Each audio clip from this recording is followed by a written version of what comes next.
Hey guys, how you doing? Hey, we're moving into an exciting weekend. Aside from ministering well to those who are in need this week, we're doing a clothing drive to help the street people in our church. Together with that, I've got this incredible message that I'm going to be asking a question. Who is your coach? I think we all come into this life needing a coach, don't we? Some of us have the benefit of parents. They help us. Good for you to have a dad who can raise you, a mom who can raise you, keep you right, keep you tight. And then we get passed on to our teachers and their coaches, really, aren't they, when we're going through school? And then when we go to college, we have our professors. They're coaches too. If you're going to engage in any meaningful level of sport and compete and do exceptionally well, then you're going to need a coach. A lot of people live life like a one-man band. Every facet of life, no matter what it is, whether it's business or relationships and marriage and whatever it is, you're going to need a coach. So I'm asking the question, who is your coach? Because you come into this Christian vibe and like everybody's on their own trip.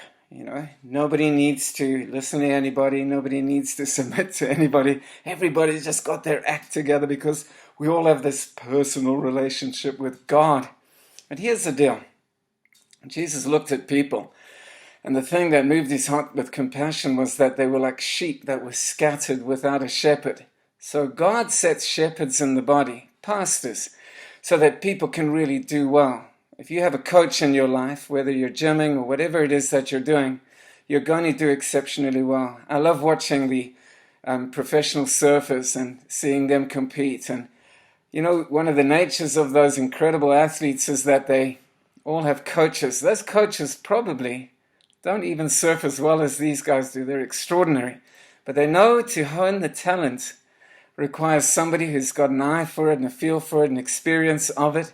And they can hone them in the right direction so that they can hit the sweet spot and then really produce the results. I watch a lot of guys journeying through my life, this Christian life.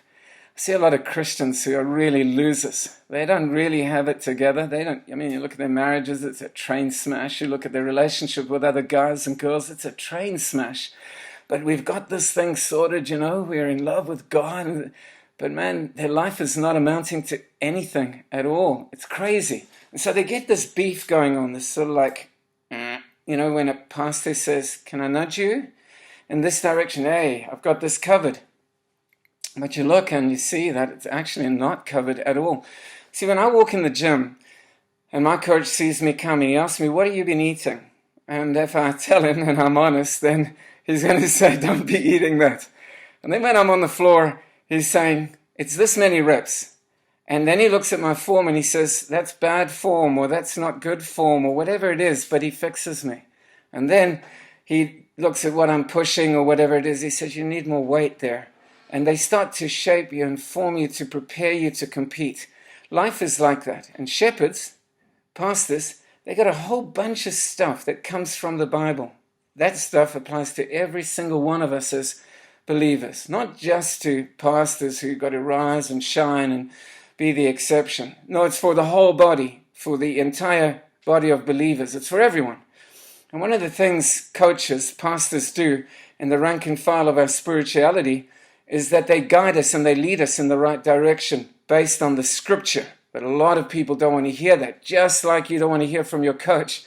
You shouldn't be having ice cream and fries and things like that. No, because we like those things. And a lot of believers are living like on fast food. They're just choosing the bits that they really like. But you need to get a good coach in your life, somebody who will really speak into your world and help you get onto a track where you're succeeding, not just in your own person, physically, but also mentally, relationally, in your job, that you're doing exceptionally well. Tracks out a course for your life so that you can reach your destiny and your purpose for why you're here. That's very, very important. I think if there's one thing I'm going to wrap this up in a sentence, I would say this: if you're pursuing a vision, then you're going to need supervision. And if your vision is going to become super, then you're definitely going to need supervision. So I'll be talking about that on Sunday in our service. You may think that you've heard it all but you ain't heard nothing yet. God bless you, man.